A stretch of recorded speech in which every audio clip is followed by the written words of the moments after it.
For people who hate socialism, libertarians sure do like being publicly owned. Aubrey G. The Daily Grind, Chapter 208. James's phone. This is James, James said into the phone he had hastily pulled out of his pocket and left on the kitchen counter as he made breakfast for his partners. You know it's impossible to dial wrong numbers these days, right? JP's voice, made slightly tinny through the speakers, asked him. James rolled a sausage in the pan with one hand while the other folded a pan full of scrambled eggs. I've heard that, he said, only barely actually paying attention to JP as he let a half-dozen different cooking skills guide how much salt he added to those eggs. But what if someone had kidnapped you and was calling me for a ransom? They might need to know. They would have still pushed the button for James on my... No, why am I engaging with this? JP trailed off. Your guess is as good as mine, James said, plucking the sausage out of the pan with his tongs and leaning slightly to hold it out to Aberdeen, the dog gently taking the cooked meat in her teeth before shambling away to the plate that she had on the living room table, carefully making herself comfortable before taking small, precise, almost dainty bites of the sausage. Anyway, what's up? You busy today? JP asked. I'm thinking of going to the beach, James said.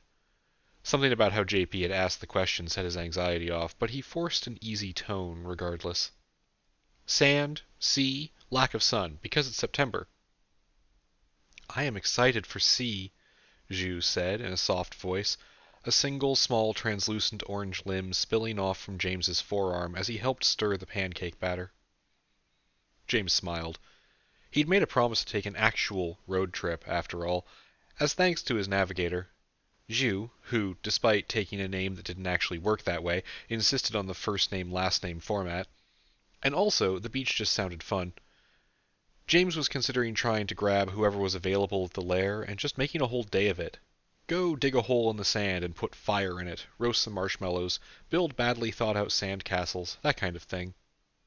He knew Alana didn't really like sand, and Anesh was busy, but it didn't have to be a romantic trip. He could just grab some friends and go. The whole quick thought process actually really highlighted to James the kind of fundamental shift in his life that had occurred ever since Dungeons Are Real became a thing that he had to contend with. He had an order of magnitude more actual freedom now when he regularly got in life or death fights than he did when he had worked at a call center. Not that tech support wasn't important, or even that he had fewer things to worry about. If anything, James had far more responsibilities now than he ever did before, but all of those responsibilities were ones he had accepted or asked for himself, on purpose. And if he ever needed help, it was only a quick question away. Then JP started talking again, and James wondered if maybe he should invoke that ability to make somebody else do the work. We've got a rough lead on something. Maybe. I think we found where at least one of the long-range shootings happened from. Okay. James's voice was tight. Now, you know I'm not the lead on this investigation, so what went wrong? The New York City Police Department, JP said, who currently have one of our rogues in custody. Almost as soon as she was in the apartment, the cops showed up, and it looks like it was set up to end badly. I think she was spamming a blue power just to keep it non-lethal. JP's voice was weirdly steady as he explained to James over the speakerphone. James trying to rapidly wash his hands and put breakfast on hold as he processed the information. He handed off his spatula to Sarah as he picked up the phone and kept listening. We don't know what kind of trap it was, but it was a trap, and it ended with our rogue in a precinct holding cell. Okay, get her out, James said flatly. Two problems with that, JP said, almost jokingly. One, it would require us to use a lot of tricks not just in public, but offensively, against a police precinct. We already tacitly do that by doing their jobs in front of them, and I don't care. I doubt a lot of people in the Order would, but we can still seek consensus on it. James felt anger creeping into his tone. So teleport in and take her out of there. Okay. Problem 2. JP paused, a hesitation James didn't usually hear from his brashly reckless friend. We tried that, he admitted. Almost right away. James raised eyebrows that no one but Sarah or Aberdeen would see, tilting his head as he waited. And? he prompted when JP didn't answer. And it didn't work. Can't teleport in. It took almost a minute for James to process that information, but as he started to, his brain began making a lot of connections. Connections to the last time people couldn't teleport in or out of a place, to when a small-sized city with a few thousand people in it had been wiped off the maps. It had, during the deadly events that had occurred there, been sealed off. No teleportation in or out, no actual leaving at all, really, because the last line of defense had sealed it. Not just guarding the exits, but trapping the town in a way that kept everything inside, that James still didn't really know the details of the action of. Similarly, something like that had happened on a much smaller scale when he'd been stuck in an ambush against a member of the defunct Guild of Alchemists. A group of kids with magic that punched way above their weight class, trapping roughly a city block in a dome that stopped exit as well. His brain pinged an older memory, and he thought back to the first time he had met something like the last line of defense. A creature that, if it was ever human, had given up that designation a long time ago to become something else. A weaponized individual. He'd been calling it the old gun in his head, but he'd never gotten a full name. And he thought of how, in the dungeon underneath the high school, she had told them something when they had first faced off. That she'd let them teleport out if they wanted to run. "Uh-oh," James said enthusiastically into the phone. The way he said it got a sharp snap of a look from Sarah, who was familiar enough with him to know that when he did that, he was actually trying to convince himself not to panic. "Okay, this is bad." James paced behind their couch as he talked. "But not impossible. Telepath effects in the immediate area?" "Still works. Haven't literally tried it on the steps of the building, but anywhere around is fine," JP told him with businesslike rapidity. James nodded to himself. "Okay, then we just need to get her... It's Lynn, right? I assume it's Lynn. I feel like this is what you would send Lynn out for. We need to get her out of there and then make a more complete evac once out of the building." "The building is a police precinct, James," JP reminded him. "Yeah, which is why you're calling me," James said with a kind of grim determination. "Because this is going to be a problem. Has she actually been charged with anything?" His brain started moving pieces around the board. "What's the size of the precinct? Where is it? I don't know shit about New York. This might be a challenge." He felt like he was starting to ramble to himself. "Would an infomorph be able to just walk us out? No, probably shouldn't rely on that. They've got the building fucking warded. We can't trust half our magic, can we?" JP gave him some quick answers, and James processed the information internally, letting the anxiety of an unexpected situation morph and change into a problem he had the tools to solve. Maybe. Because when he got down to it, he did. A city's police force had taken one of his people prisoner, when they'd meant to just kill her. He'd start with asking nicely for her release, but at the end of the day, well, James hadn't actually been afraid of police retaliation for a while now.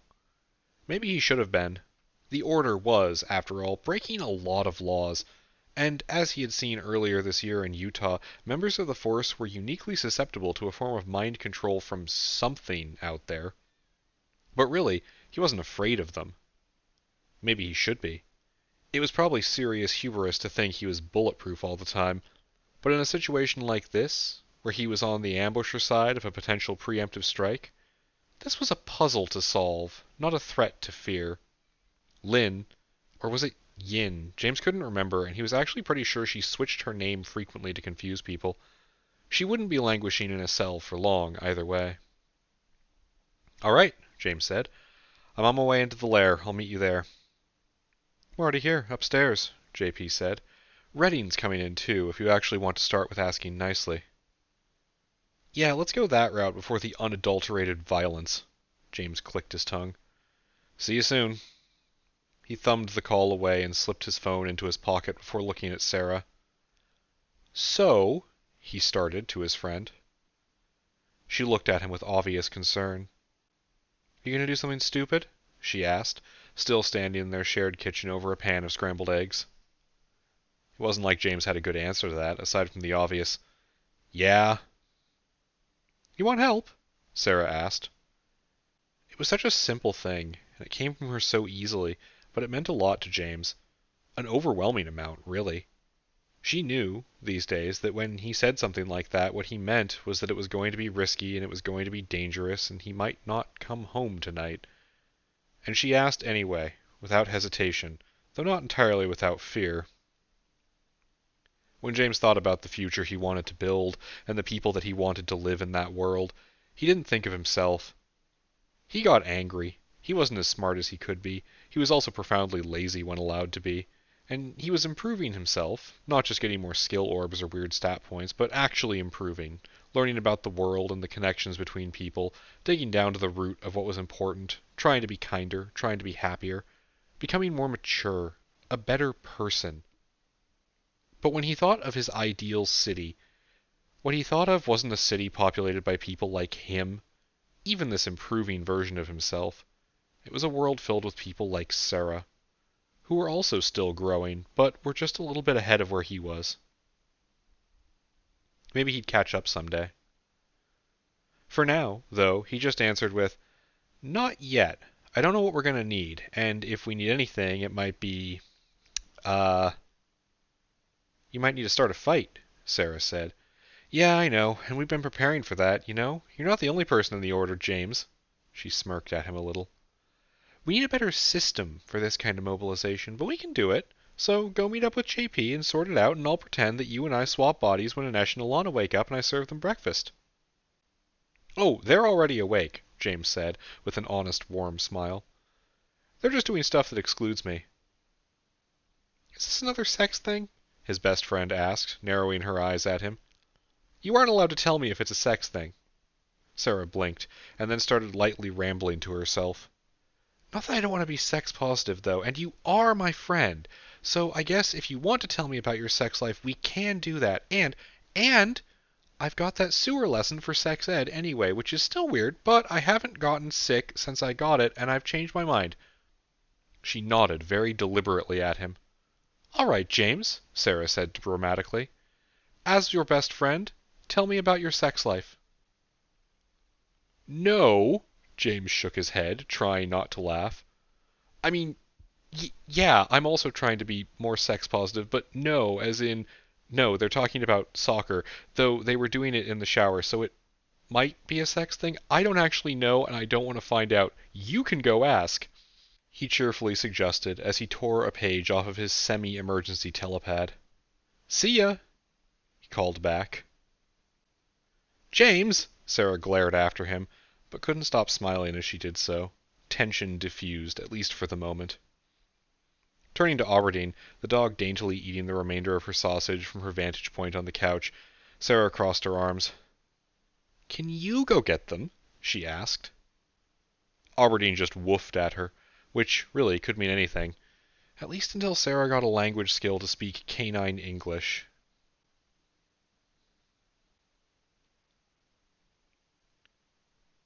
"Redding?" James greeted their lawyer, like he hadn't just appeared out of thin air in the high-rise office space the order technically had a lease on. He didn't even miss a step, just falling in behind Redding as he started walking away from the stairwell he'd manifested next to, toward the conference table they tended to use for meetings like this. "Lyle?" The lawyer's voice was smooth and easy, showing no sign of the recent heart attack he had experienced when someone had teleported into the space a few feet to his left. "You know, some of us actually have to drive into the office." "You literally do not," James told him. Also, you adopted one of the new paper dragons, didn't you? You can fly into the office." Redding cocked a thick eyebrow at James, doing a much better job of the motion than James ever seemed to manage. "Hermes is... People need to stop naming things after gods. We're going to run out of names." "The size of a small pony," Redding continued. "I am a 200-pound man, post-briefcase, and it's September. It's not good flying weather." Redding shook his head sadly. "It's 30 degrees outside in Oregon. I don't even want to know what it is here." Fine, he'd catch fire then. Jake didn't stop walking as they talked, determined to not let James bog him down in this conversation. "What are we doing here today? I was called in rather abruptly."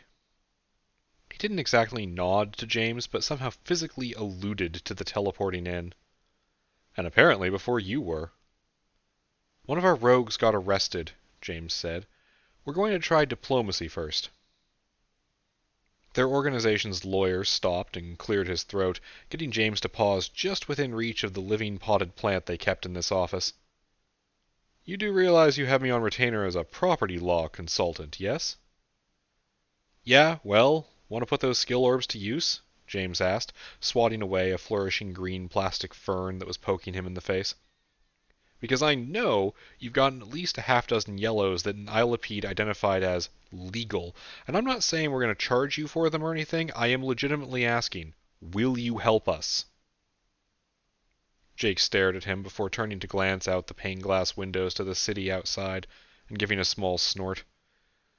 Yeah, I'll help, he said, resigned. Let's go. The two of them rounded the corner and through the door to where they held meetings up here, with James constantly forgetting that there was actually a door there. They just left it open all the time, so it mostly just felt like they were weird glass walls sticking out from around the open area that no one had found a better purpose for than a big table and a bunch of chairs. JP was already there, coat draped over the back of one of those chairs, talking to someone on the phone. He looked up as the two of them entered, said something rapid and hung up before focusing on the new arrivals. Good, you're here. Here.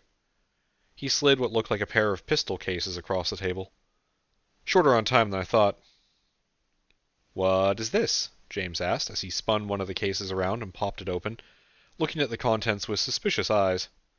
Inside, thankfully, wasn't a gun, but instead a couple rows of orbs, 2 slim silver flasks, a cell phone, and a USB stick. JP, you can't get us drunk before an op. I don't even drink anymore. I drink, Redding said, opening a flask and sniffing it before grimacing. But I don't drink that.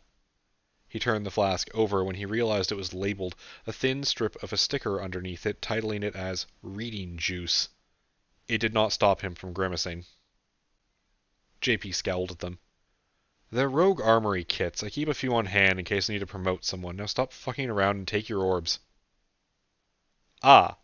Jake paused, looking down specifically at the purple orbs in the case. Now. You not okay with body modding? James asked him, not unkindly, just curious. Well, I'm not saying that. The lawyer cleared his throat. But I've seen some of what these can do to people, and... Hell, I'm just nervous about the things, he admitted. James nodded. I get that. The ones here are all tested, though, and there's a list in the... JP, there should be a list in these cases, do you not? Okay, JP's just going to glare at us. Look, it's not required, but also, as an FYI, the rat roaches aren't humans modified by orbs, if that's what you're thinking of. I know that. I listened to the podcast report, Jake snorted at him again. I just don't want to end up with knife hands or some shit. Tell you what, I'll vet them for you, James said, and swept his hand through his own case. +1 skill rank, language, German, 18th century. +1 skill rank, language, Japanese, modern. +0.4 skill ranks, language, English, Eastern China. +1 skill rank, etiquette, academic, European. +1 skill rank, etiquette, Australian. +0.8 skill ranks, firearms, pistol, Beretta 9mm. +1 skill rank, communication, negotiation, contract. +2 skill ranks, perception, spatial awareness, damages. +0.3 skill ranks, communication, conversation. +1.3 skill ranks, athletics, running. Shell upgraded, dermal electrical discharge, 8200 volts. +1 emotional skill rank, curiosity. Shell upgraded, vocal precision, plus or minus .2 octaves. +2 skill ranks, fabrication, cookware, clay. Shell upgraded, hearing range, plus 1.3 meters. Shell upgraded, white blood cells, antibody development, plus 8 hours per day. Problem solved, personal data secured. +1 skill rank, ducks. I have so many questions about what the fuck you guys have been doing that you need a skill orb for ducks, James said, shaking his head at JP. It's paired with the blue. If you've got your data in any marketing system or FBI database or anything like that, it scrubs it. Otherwise, it orders you a pastry from the closest bakery. Why? We don't know. Shut up. JP rubbed the bridge of his nose. Just tell him what the purples do, and let's move, please. James nodded, dropping the humor as it became apparent that JP was actually being serious and not just screwing with him. Right, sorry, he said. Jake, voice control, hearing range, faster antibody production, and the ability to electrocute people with your hands. Range like hearing dog whistles? Jake asked. No, what am I saying? What was the last one again? Range like literal physical range, and a mild shock you can conduct through your skin. James flexed his hands, feeling something moving just under his skin. Everywhere under his skin. Or in his skin. It wasn't bad, really. It was part of him, and it fit like it had always been there, and he was pretty sure he could push it out into whatever he was touching, if he needed to. It's not bad. Kinda weird, though. I'll skip that one, Jake said, and James pointed to which labeled orb it was. Rapidly, the lawyer took the rest of them, then looked up at JP. What's with the phone? It's a phone, JP said. Leave your own here for security. The USB is a mem file for evasion tactics, vetted for emotional residue this time. Not important, no time. He folded his arms. You ready? He asked. Why are we in such a hurry all of a sudden? James asked. You need to keep us up to date on this shit, man. JP wasn't the kind of guy to normally be anxious, and his obvious nerves were starting to set off James's own, much deeper anxiety. What changed between you calling me and me dropping breakfast to get here? JP's face twisted into something like anger before he realized he actually hadn't told James what the full situation was. He took a stabilizing breath, trying to hide his own emotional cracks as best he could, which was pretty well. JP had a lot of practice at that. Yin's still in the same situation, but since half an hour ago, we've had two different groups almost get caught. One outside a hotel room that they found was booked by nobody for the next month, and one leaving a rent-a-car company after asking some honestly pretty basic questions. Police both times? Redding asked, with a voice like he'd waited his whole life to be a real detective and was finally getting the chance. JP shook his head. That's the thing, no. But a lot of guys each time, and both groups teleported out without getting shot, but it's starting to feel like actually looking into this at all is a fucking trap. James sucked in a breath through his teeth. Oh, he said. What? Jake asked, the lawyer too confused to be alarmed. You see a pattern already? No. Yes. James spread his hands. It's a trap for us, he said. Well, yeah, JP stared at him. That's the fucking problem, James. We need to... No. James cut him off. You don't get it. It's not for us. It's for people like us. You didn't send people in and tell them to go for the most obscure lines of inquiry first, right? JP shook his head, but before he could open his mouth to answer, James pressed on. Exactly. We're new to this. We start at the basics. Ask questions, look for leads, find where the shots came from, right? The obvious starting points. The obvious starting points for an investigation that shouldn't be happening, because no one can remember the attacks happened. Ah, fuck, JP muttered, pulling his phone out. It's a trap for us. The words stalled his sudden rush to get moving. JP was a lot of things, and he'd obviously changed a lot since James had last actually hung out with the guy, because devoted to his people wasn't something that James had on his bingo card for his friend. But there it was, and obviously JP was in a hurry to get Lynn out of danger, but the thought that this wasn't just a single coincidence, but an active trap, meant that rushing into anything was a terrible idea. Rushing was how people got hurt.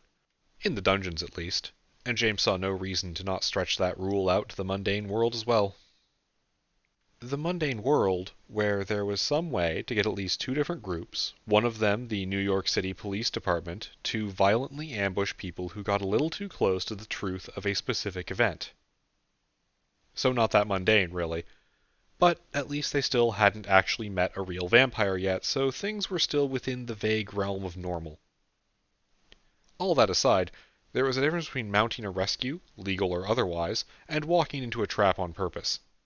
Not that James was against walking into traps, He was a big fan of the trope of just strolling into the villain's secret lair, and had, in fact, gotten to do that once before in his life.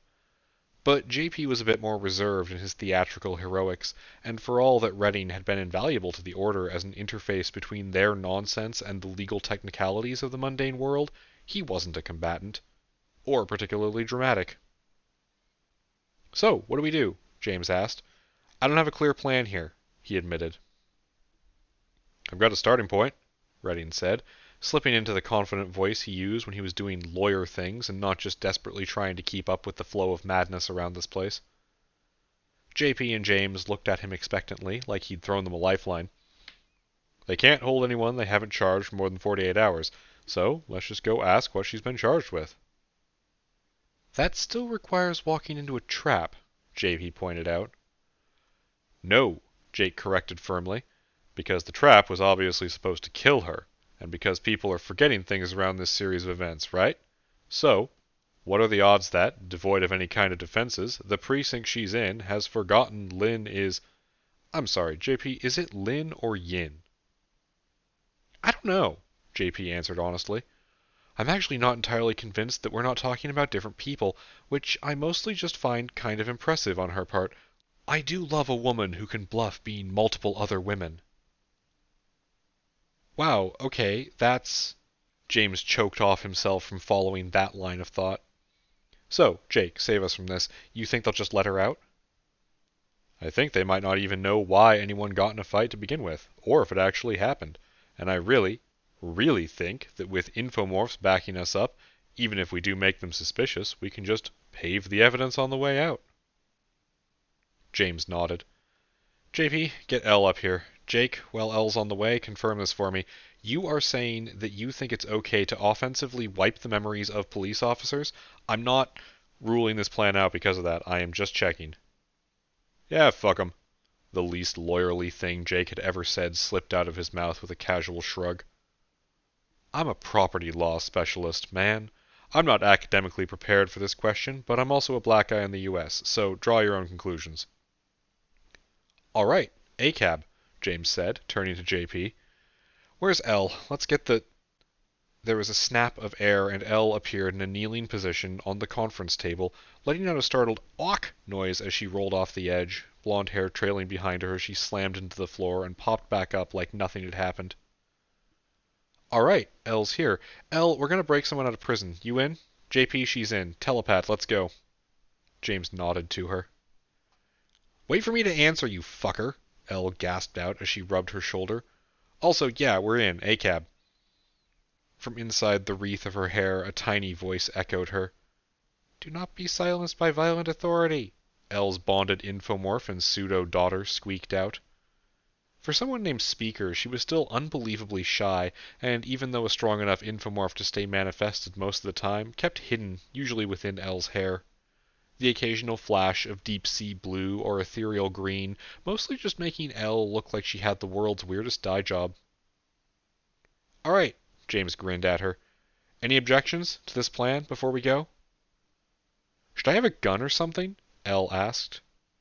"No," the other three said instantly.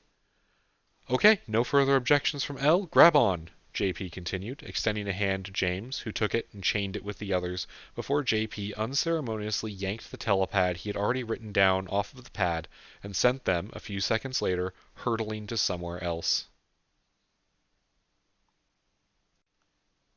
In the end, the process was almost comically simple, compared to the level of panic James had as they walked up the steps to the precinct.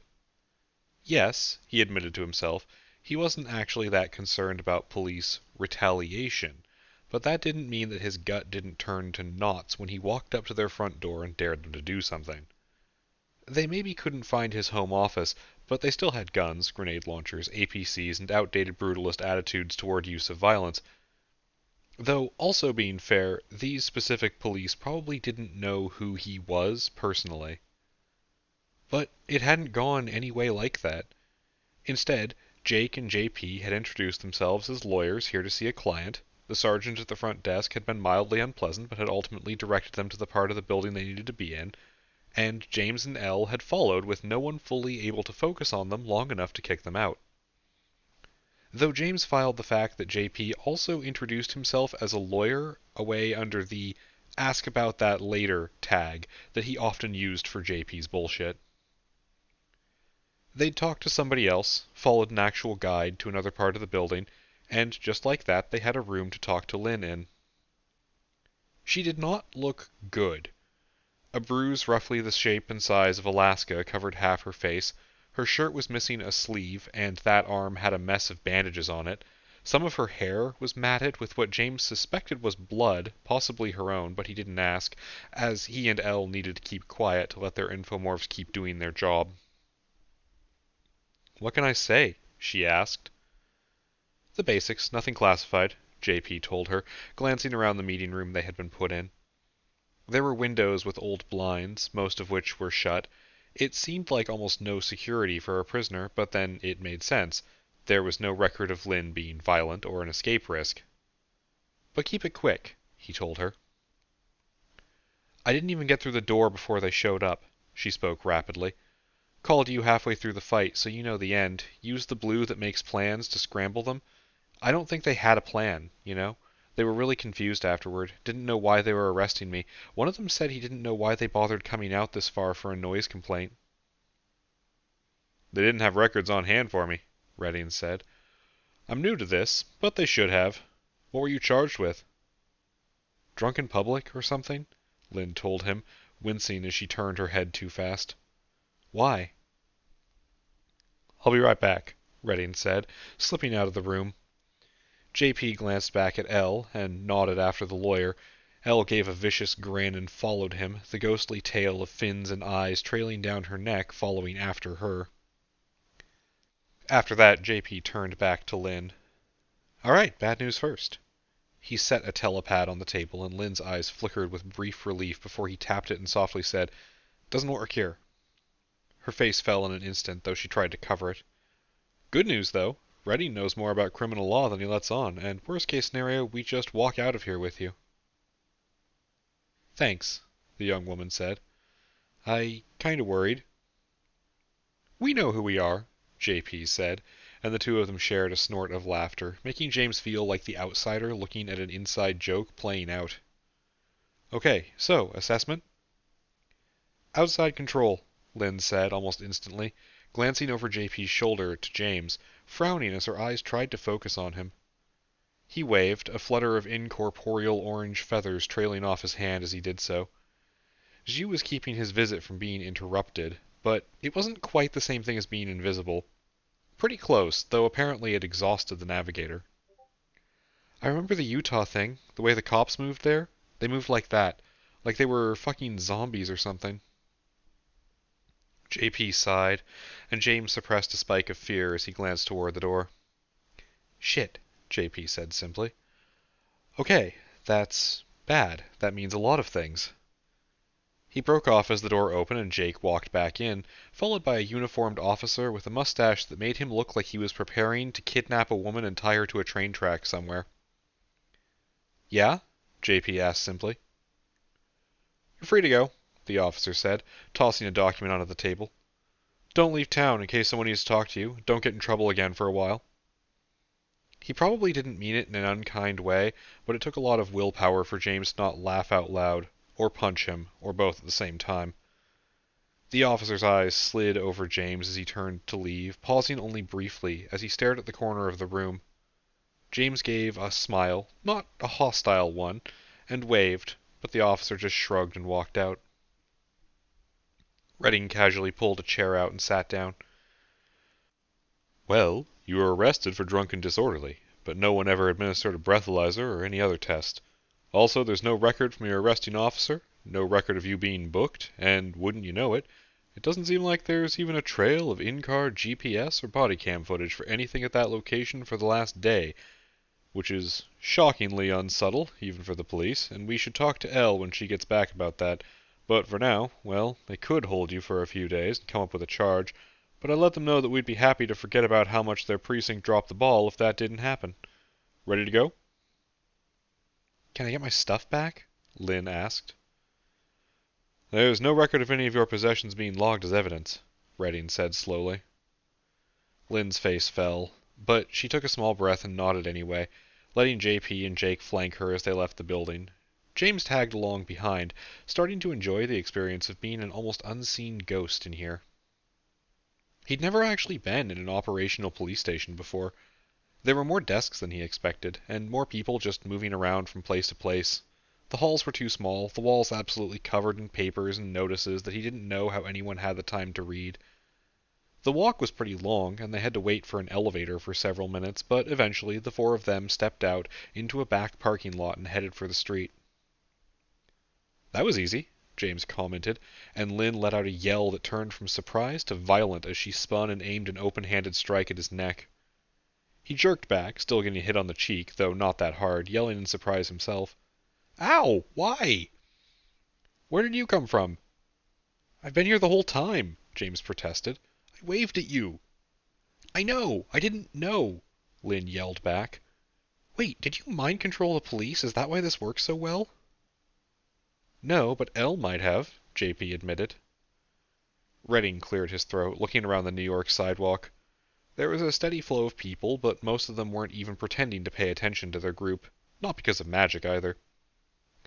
"Actually, it was mostly easy because they're not interested in more attention right now," he said.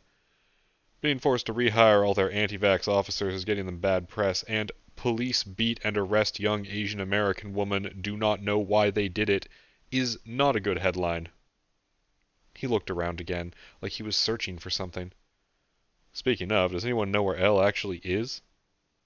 "She was with you," James told him. "No, we split off. I was serious when I said they didn't record a lot of things." Jake gave James a grim look. "They literally threw her in a cell and walked off, and no one remembered it." "Okay, worrying," James said, pulling out his phone to text Elle. But before he could get the message off, she popped up at his elbow. "What y'all waiting for?" she asked, handing a small box to Yin, who took it with a confused look that quickly turned excited as she cracked it open and saw her personal effects inside. Elle pointedly did not hand anyone else the other two boxes she had under her arm. "Where were you?" James asked her. "Evidence lockup," Elle said with a sharkish grin. "Good news, we can't teleport through the building, but we sure can just walk out with whatever we want." James screwed his eyes closed, trying not to get angry about how stupid that risk was right now. "Let's go find somewhere we can teleport out of here without attracting too much attention. More so than literally robbing the police," he said. "And I can be very disappointed in Elle once we're back at the lair." It didn't take long, and James reappeared back at their base with two conflicting feelings in his chest. One was that it was comforting to be somewhere he knew he had a measure of security and his own people around him, and two, that it really had been easy. Alarmingly easy, really. Maybe whoever had put this all together just hadn't been expecting press-shy cops and bad record-keeping to be their undoing. Maybe abusing navigator and assignment powers to bend information and memory and perception around themselves like a cloak was just too much of an advanced edge against anyone who didn't have some kind of defense against it. Or maybe there was something else going on. Lynn agreed, almost the instant he shared the thought, too, and they dragged Planner's attention away from whatever they were doing to pick Lynn over for any sign of an alien infomorph, while JP and Reed went over her belongings for anything that looked like it might have been a planted bug. But there was nothing there, and James didn't want good caution to tip over into paranoia, so he chalked this up as something that really wasn't exactly a win, but was a smooth recovery from potential disaster. JP and Nate pulled back a lot of their investigating rogues, settling for trying to poke at the edges of the attacks and be nearby should anything happen, instead of poking their collective noses straight into the problem, which seemed to be triggering a lot of traps. But either way, they were still no closer to actually knowing what was going on. It was entirely possible that the killers had already done their work, as far as Nate told James anyway, that the political angle was all a smokescreen to cover a relatively simple hit job, that there would be no follow-up attack. But it was also possible things were going to get worse, and the Order was on the back foot again, out of position and unable to respond to the very thing they were desperately trying to keep people safe from. James hated that feeling. Hated feeling like the world was too big and he was too small, and he and his people couldn't be everywhere and help everyone. The worst part was, they were so close to being able to do so much more. Like they'd been on the edge of being more active and more useful for the last few months, but just hadn't quite tipped over. I think we need more people, James had told a few people. Nate, Harvey, Karen, the ones who were more or less in charge of different parts of the order. I don't know if now's a good time, but I think we should bring in some more hands for this. For everything, he followed up. And every one of those people had, almost instantly, handed him options. He had a whole batch of interviews, or interview-adjacent meetings, lined up for the next few days. But today, it was still not even noon, and he hadn't had breakfast yet, and he had a promise that he actually intended to keep, providing a police department on the other side of the country didn't notice his antics and start causing problems again. Which was why James, in the middle of a Pacific Northwest September, stepped off the elevator onto the main floor of the lair wearing sunglasses and carrying a beach ball, car keys in hand.